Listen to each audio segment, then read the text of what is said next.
Welcome, another episode, Dr. James Beckett Sports Card Insights. Welcome, listeners. Another interview situation where I'm actually being interviewed by Allan Muir. He had a couple questions for me, and one of them was on the topic of what were the early shows like. And as I brought out, as you'll hear, I wasn't at the very, very first shows, but I was in that next wave when shows got a little more popular by the mid 70s, when they were starting to be at not the largest venues like now, but larger venues than the early days, which were in homes. So a lot of fun, made some lifelong friends. It was a very, they were scarce. I mean, now there came a time when there were shows every weekend, everywhere. And now, again, we're not, having that experience, but back in the day it was a fabulous experience. And, I was in the thick of it, being in, Bowling Green between 75 and 80, where, within driving distance, I could see a lot of the, key shows and key collectors and dealers. So enjoy the interview. I always enjoy visiting with Al. He's a good interviewer. One of the interesting guys that we hired back in the day, who really had some math skills and verbal skills, which is always good. So he fulfilled a lot of roles very well within our company, and it's good to see that he's back helping out with the Vintage magazine. So this was in context of that. I encourage you to get that magazine, and I'm not sure it's going to be way different. Well, it'll be more, because I'm sure he's talking to other people too. So thanks, Al. Thanks, listeners. Thanks, sponsors. Here we go with some good old days of what it was like in those very first shows in the first show ever in Texas that I helped organize, and then some of the very, very early shows that were a lot simpler and kinder and gentler than the shows now came to be. A lot less moving parts, but a lot of fun nonetheless. So thanks, listeners. Be back again tomorrow after this interview with another episode. And thanks, Allan Muir, for your thoughts and good questions. Okay. So the other thing I want to talk to you about was the early shows. We spoke before about how there were ads, there were clubs starting up in some areas. I know there was, I think it was the American Sports Collectors Club in New York. So people were starting to gather in groups. There was a sense that there were like-minded folks out there. And initially there was just sort of like trading meetings going on. But my understanding is that the earliest shows were in the New York area. What was your experience of some of the early shows?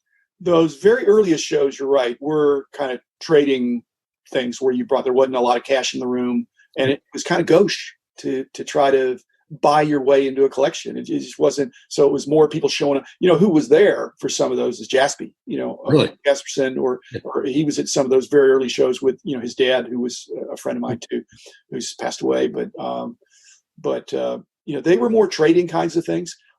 Which was fine when it was a handful of people in a home. But when I picked up, which was in the 74 maybe, by then they were starting to they would be in a hotel, smaller meeting area at first, and it grew from there. And most of them were from collectors clubs. Gervis and I started the first show. It was based on starting a little club, and people, I don't know how the word got out, but we had 100 members or something. We said we're going to have a show at this community center meeting room, and we maybe had 25 dealers, and the tables might have been $10 or something, and admission was probably free. We certainly didn't make any money, but people would walk in with their collections, and they'd be buy, sell, trade. But again, there wasn't a lot of money changing hands. It was more of a pure hobby, and it was a lot of fun.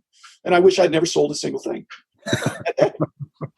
Yeah, I think that's the interesting thing, is obviously now there's so much frowning on the trading aspect of it, or there has been for years, because there's been a focus on the dealer-buyer interface.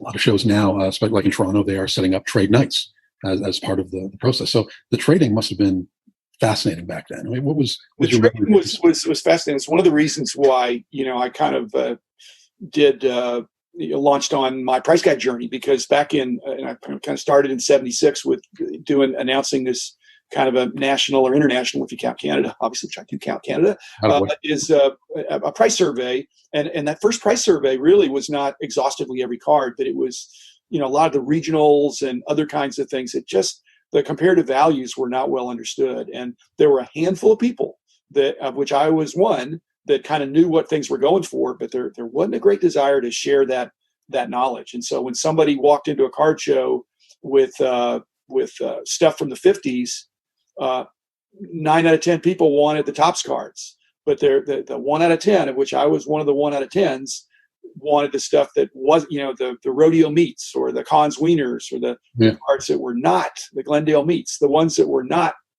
the Topps or Bowman cards. And but those early price guides were, as much as anything, an opportunity to share the knowledge so that people could say, oh, well, those are in demand, they're way less supply, and they're worth 10 times what a regular Topps card is, or whatever, And so to quantify that, it allowed for more trading, but it also allowed for people to sell, which they did. It's frankly easier to sell sometimes than to trade. Trading is complicated. It's more fun to trade, but it takes a lot of time. I remember having some trading nights, going over to having somebody come over and bring their cards, and I'd find stuff they wanted, or I'd find stuff I wanted, but they wouldn't find stuff, and it just was tricky. And so throwing money made it easier. So was that the first show you attended? Was the one that you actually organized, or? Yeah. So I was getting hobby publications, so I knew there were other shows, and Gervis and I just said, we can do this. Yeah. And again, there was no attempt to make. If they're going to attempt to make money, we failed. But he's a hard worker. I couldn't have had a better guy to launch out with in some of those activities, and an honest hard worker who really cared about people, and so we got that started. And he, after I moved away, he carried that on. But again, he had a regular job, so it just was a side gig for both of us, actually, and a lot of work. I mean, my hat's off to these people that promote shows. It's a lot of work. And in those days, it wasn't just the buying and selling and the trading. There was a hospitality aspect to it. There was a little bit of a brotherhood. I mean, I'm not saying there weren't any women there, but it was mostly guys, and real spirit of we're the few, the proud, the Marines. We were the early adopters. So when did it become a thing for dealers to start traveling around the country to attend shows? I think late 70s. I mean, again, you had trouble. You wouldn't just travel around to make money. The reason they initially traveled was to go to a different part of the country because there were different kinds of cards there. So when I went to those American Sports Collectors Association, in fact, I still have my buttons. In fact, I have my, you'd get a badge, when you walked in, and you'd wear, it wasn't a name tag, it was just a badge that had the American Sports Collectors Association 1975 or something on it. Wow. So I think that's a cool collection. So I've got a bunch of those, but people went there not so much to come back with extra money, but to come back with different cards. So a lot of times people sold stuff, and all the stuff they sold, they took that money and they poured it into stuff that they didn't normally see. And that was the fun of it. If you went to a show in your own hometown, you're going to see what you always see. Mm-hmm. But not many people traveled. I mean, gas was cheap, and it was mainly, you could put your cards in your trunk. I mean, there weren't people having booths with thousands and thousands of cards, the monster boxes. There were shoe boxes. There weren't any monster boxes. So when did you personally start traveling to shows? Do you remember that? Or 75? Yeah. 75? Where did you go? Well, I was in Bowling Green, so I mean, I immediately hit it. I immediately started doing buying trips, and I started hitting all the shows. Cincinnati had a great show that I think was in November. And so my buying trips, which you and I have talked about, were in off weeks. So I was, like I say, a single professor. So I probably went to a show a month, starting in probably fall of 75. So every kind of major city, in the Midwest had a show, and they were so collaborative and cooperative. I mean, nobody duplicated. They weren't on the same weekend. The Detroit show would be 1 month, and then Cincinnati, and then Cleveland, and then Chicago and St. Louis. And these were all within, kind of a half-day driving distance from me. So how were you kept apprised of all of these events? Trader Speaks. I mean, there was a publication, and SCD was kind of gaining traction at that time as well.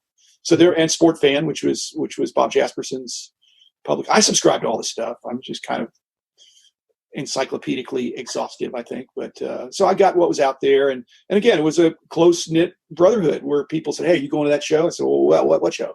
And then once you get on the list, then like I said, you never had the dilemma in '75 of which show you're going to go to on a weekend. This was the show, and you'd see a lot of this. And so you got to be pretty good friends with people in the Midwest. So community was a huge part of it then. It was a huge part of it. And they were weekend shows, Saturday, Sunday, sometimes Friday, Saturday, Sunday. It was a big show. But Saturday night after the show, everybody went up to like a pizza and beer room. There was a separate room that just telling old stories. It was a great education and really was pretty amazing. Some of the tall tales, which I thought they were tall tales. Now I find out a lot of them were true. But that people were private about their collection in those days. They didn't want people knowing where they lived. They didn't know people knowing that what they had, unless they trusted you. So, when did the extraneous things come into play, like the autograph signers and the like? There were autograph signers pretty early on. I think more toward the late '70s. I mean, there was an attempt to broaden the appeal. Again, a lot of sports card collectors are also autograph collectors. I mean, there's a lot of overlap there. When the shows went from having hundreds of people coming to thousands of people coming, part of that was autograph guests. Which now, how many Mickey Mantles should I have picked up at $5 a piece? Right. Was that in the late '70s as well, or was that later on? Yeah, no, I think he's. I can't remember what Doug Cale was saying in one of his first shows in the New York, New Jersey area. But, late '70s, early '80s. Just was. It's crazy. And again, people probably complained, "How dare you charge so much?" Dare you charge at all? Probably. Or charge at all for something that's just a scribble.